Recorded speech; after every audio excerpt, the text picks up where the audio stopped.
Hello, it's Mini Mike again, and I'm here with one of the volunteers who always come here, and his name is Craig.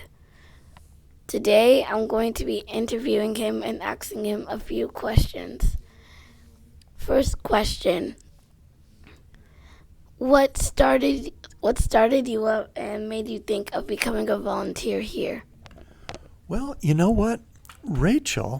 Rachel Luna, your friend, came to our church and she explained what Project Transformation is all about. And it sounded pretty interesting to me because I love reading and I love kids. And it sounded like a perfect combination. And I haven't been disappointed. Good results. So, I'm glad you came, and also, what church do you come from? I'm glad I came too, and I'm glad I got to read with you. I think maybe starting a couple years ago. Have you been doing this a couple years? Yeah, Yeah. this is also my church, so Well, I this come is here like every Sunday. okay. That's great. I go to National United Methodist Church. It's across town, but I live not very far from here, also, so it's easy to come here. Good. So, what do you do in your personal time, and like, if you have free time, what do you do? Well, in my personal time, I'm retired, so I don't go to work anymore, and sometimes it's a little challenging to find things to do. But one of the things that I get the most satisfaction, the most fun out of, is this. But I also volunteer at an elementary school during the school year, so that'll be starting up here in a couple weeks. And I go into a special ed class, special education, and these children in the special ed class, they're very small. They're like 5 and 6 years old, and they can't speak, and most of them can't walk. And so they need a little special help. And I go in and I work with a physical therapist to try to help the kids learn how to walk or learn how to move a little better. Um, and I love the idea of trying to make a connection with somebody, especially a child who, you know, who you kind of have to work at it a little bit, but you eventually make just as good a connection with them when they're not talking as you will with other children who can talk. They're just different, and I love doing that. And I also heard that you did some interviews in your free time. I did. I My father, who was an architect, he's almost 95 years old, and I went down to visit him, and I decided I needed to get some information from him about his career as an architect. You know, architects design buildings, and in my dad's case, he designed schools most of his life, and he also designed the house that we lived in. So I just wanted to figure out how the thing I was most interested in was how did creativity play into his choice to become an architect. So we did that one. And I also did an interview of a man who I worked with for a number of years who had a very tough life.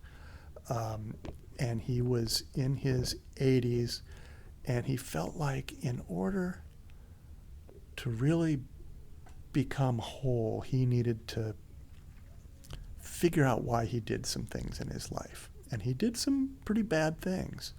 He robbed banks, and which was bad, and he spent time in prison. He tried to become a prize fighter. Um, and later in life, he didn't have a family. He didn't have a place to live. He didn't have money. And he was in the hospital. And in the middle of the night, he remembered what his mother had always told him when he was a little boy, and that he really hadn't understood. Whenever he would leave the house, she would say, "Trust in God." And it was just kind of a routine thing that she said. But in the middle of the night, in that hospital room, where he didn't have anything, he said, "It's up to you, God. I can't do this anymore." And so for the rest of his life, he tried to make amends and live a better life. And he eventually he died, but we'd finished a draft of a book about him. And he was a very happy man at that point.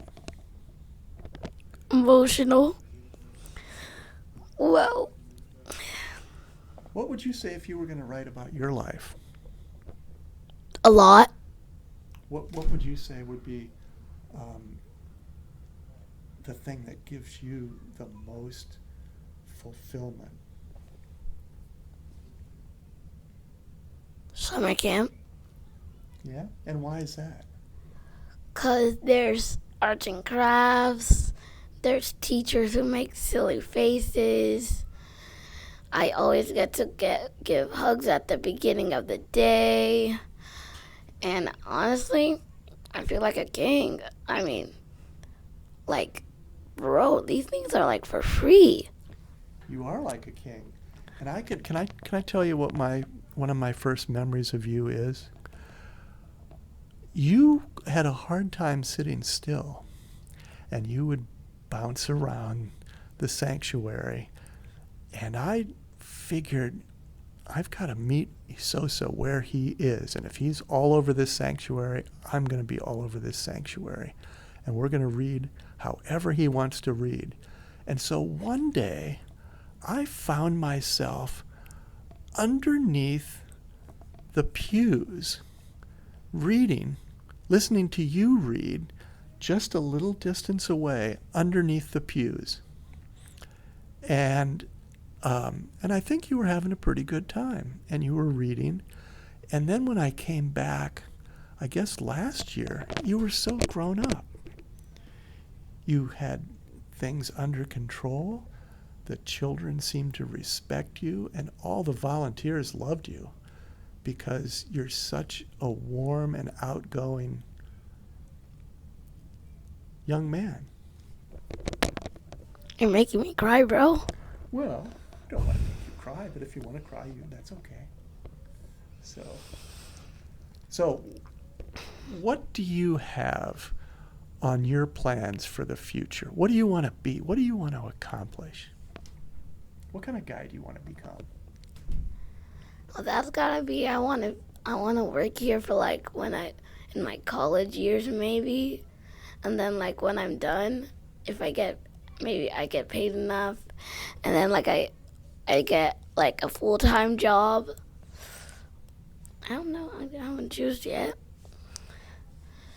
And then I'll just like do all the. I'll get, part where you become an adult and you get old and you have your kids and stuff.